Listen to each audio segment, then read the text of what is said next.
আজকে special tomato টক করা হবে, এর জন্য টমেটোগুলো ফ্রিজ থেকে বের করা হয়েছে।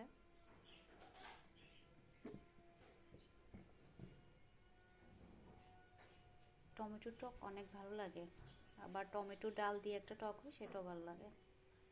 টমেটো চাটনি করব, তাই মাটির কড়াইতে একটু আগে তেল দিয়ে ব্রাশ করে নিলাম। এখন টমেটো দিয়ে দিয়েছি, তারপরে আবার শুকনো মরিচ টেলে নিব। এখানে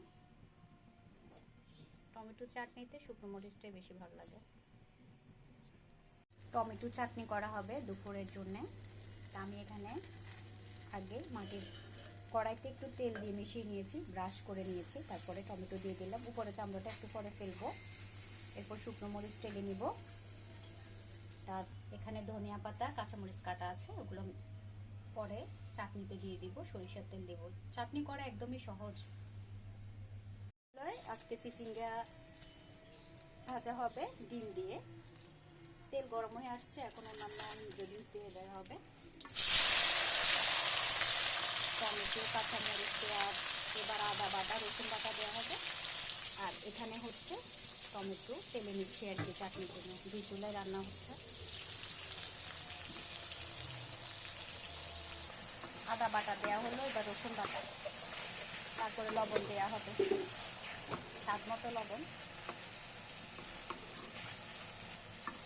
ব্যাস, রসুন বাটা লাগবে না।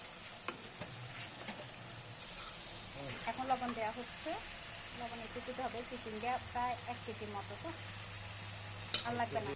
এগুলোর কি অবস্থা তেল দেওয়াতে। চিচিঙ্গা যেহেতু গ্রিন কালার থাকবে, একটুখানি হলুদ দিবা না? একটুখানি দাও, যেহেতু ডিম দিব। অল্প একটু দাও, আর না। এরপরে ওই যে উপরে বড় পট থেকে ইয়ে দাও, জিরা ধনিয়া পাউডার 1 চা চামচ পরিমাণে। আর লাস্টের দিকে গোটা মশলা পাউডার দিব। ব্যাস, আর কিছু লাগবে না। কাঁচামরিচ বেশি করে দেওয়া আছে, মরিচ পাউডার লাগবে না। ঝাল হবে তো, নাকি মরিচ পাউডার লাগবে? এখানে এটা চেপে ঢাকনা দিয়ে দিলাম, আস্তে আস্তে হবে। এই যে স্লাইস করে চিচিঙ্গা কাটা আছে, এগুলো দিয়ে দিব। মশলাটা ভালো করে কষিয়ে এখন দিয়ে দিব। মশলা কষানো শেষ। বিসমিল্লাহ। কি সুন্দর হয়ে যাচ্ছে টমেটো। চিচিঙ্গা এখন ঢেকে দিব। এক্সট্রা পানি দেওয়া লাগবে না, কারণ পর্যাপ্ত পরিমাণে তেল দেওয়া হয়েছে। এখন ঢেকে দিব। ধনিয়া পাতা কুচি আর পেঁয়াজ কুচি রাখা হয়েছে চাটনির জন্য। ধনিয়া পাতা আবার কিছু হচ্ছে চিচিঙ্গা দিয়ে দিব। টমেটো গুলা দেখতে ভীষণ ভালো লাগছে, আর ভালো করে হবে। তারপর উপরে চামড়াটা ফেলে দিব।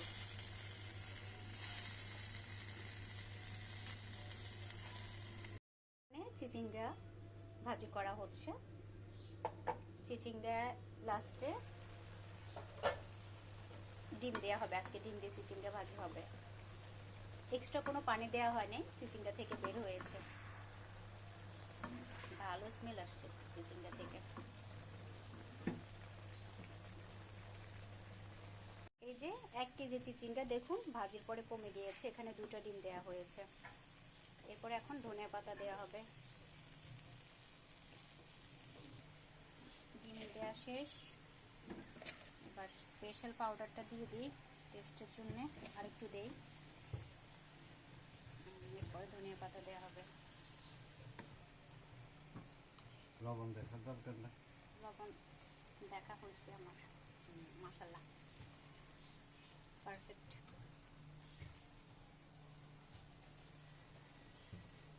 এখানে টমেটো খোসা ফেলে দেওয়া হয়েছে, মানে চামড়াটা উপরে।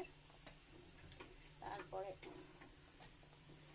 পেঁয়াজ, ধনিয়া পাতা, শুকনো মরিচ, লবণ দেওয়া হবে। লবণ দিয়ে দিচ্ছি। আর বাকি আছে শুকনো মরিচ, তারপরে আপনার হচ্ছে সরিষার তেল। শুকনো মরিচ দিয়ে দিলাম। এখন ভালো করে মেখে নিব। এখন শুধু তেল দিয়ে দিচ্ছি, সরিষার তেল। ব্যাস হয়ে গেল। একটা বাটিতে নিয়ে নিব। এটা দিয়ে আপনি 2 থালা ভাত খেতে পারবেন, মানে 2 প্লেট ভাত খেতে পারবেন এই চাটনি দিয়ে। একটা পাটিতে নিয়ে ফেলি, শেষ। আজকের জন্য ভিডিও শেষ।